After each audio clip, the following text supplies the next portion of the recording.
Okay, Don, in our previous conversations, we were talking about stress.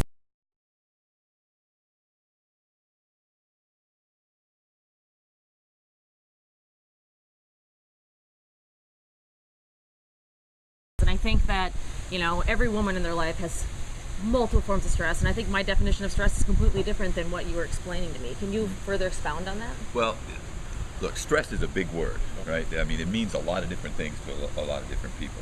So let's really get definitive about it and define it down from the perspective of how are we going to help you get the results that you want. Because what we've talked about there was how stress, the big word, is affecting your overall mind and body, and how that's leading to the symptoms, right, and to the problems. So back up and let's talk about this whole idea of what stress is, because there's good stress and there's bad stress. You alluded to that earlier, like, well, everybody's under stress, right? Well, good stress would be an example. An example would be like a good workout. Putting that kind of stress on your body is actually a benefit, because your body has to respond to that stress and it gets stronger as a result of it. So that's good stress. It's runner's high. Exactly right. I know, runner's high.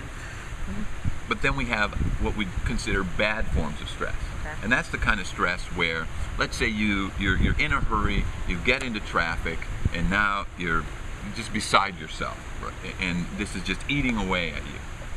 What's happening there is you're creating a stress response that's designed, the way your body is designed to handle a stress response like that is to put all that stress hormone in your system and then have an all-out burst of activity, because that's called the fight or flight response. When you can't use or utilize the energy that's being given to you as a result of those hormones, now you've got a big problem, because what are you doing? You're sitting there stewing in your own toxic soup of stress hormones, and they're just pulling all this resource out of your system, and you're not finishing the stress response. That's very damaging.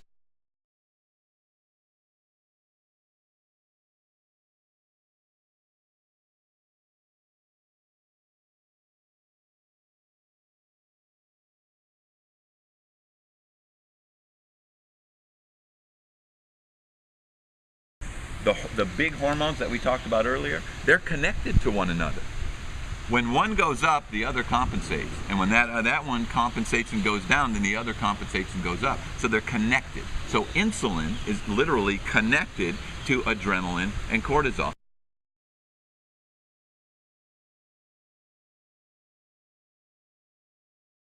This is the definition of stress that debilitates, degenerates, and damages your hormones, brain chemistry, and metabolism.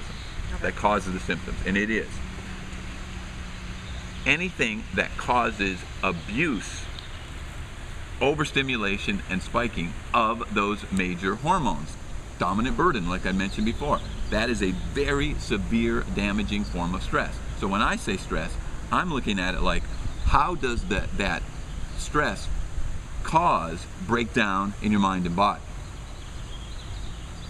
Quick lesson and understanding in those two hormones will solve that for you.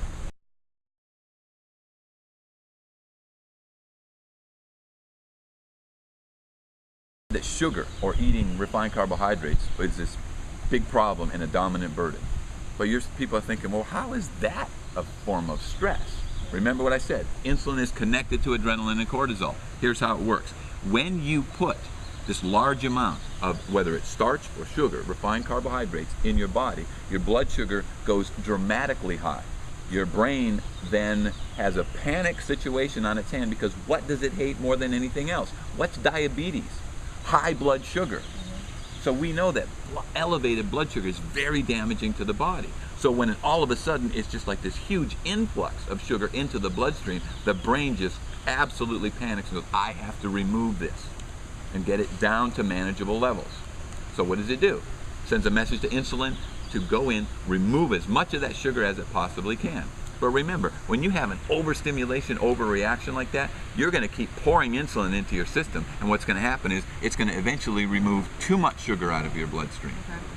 Now think about how they're connected, because once you remove too much sugar, guess what happens to your brain now? Now it goes, oh my God, I don't have enough sugar in my bloodstream.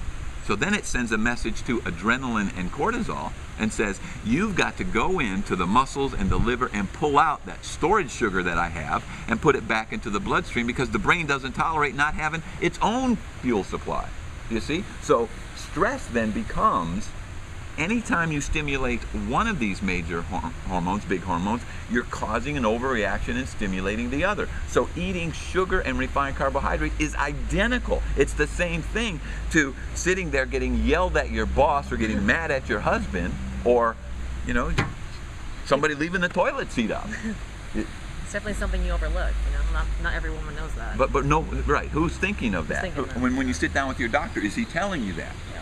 So the two combine together, where hormones, metabolism, brain chemistry, stress, all that. Well, you have to look and understand all of that to be able to put that together, and to realize that if I can calm down both of those dominant burden responses, I can lower that burden of degenerative, unrelenting, physically, mentally, emotionally damaging stress down to a place where now your body can manage it, just like it manages exercise and turns that stress, which is on the muscle in your cardiovascular system, into something good.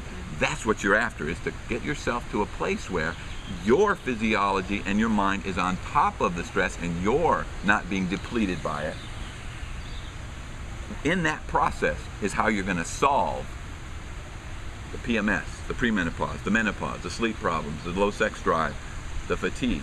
That's how you solve it. You improve your body. You stop this unrelenting, damaging form of stress.